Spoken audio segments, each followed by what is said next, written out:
বন্ধুরা, কম বেশি সকলে ভাবে যে যদি আমি আম্বানি, আদানি বা ইলন মাস্কের পরিবারে জন্মাতাম তাহলে কত মজাই না হতো। কিন্তু তুমি সম্ভবত ইলন মাস্কের মেয়ের নাম শোনোনি।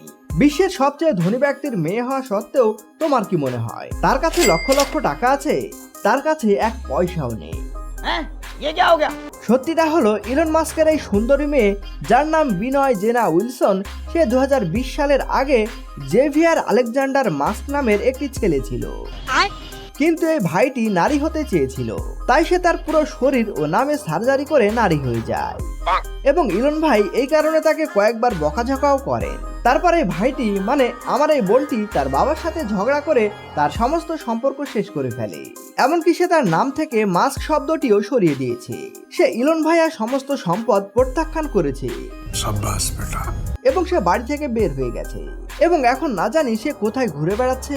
এবার বলো, ধনী পরিবারে জন্মালে কি সুখে থাকা যায়?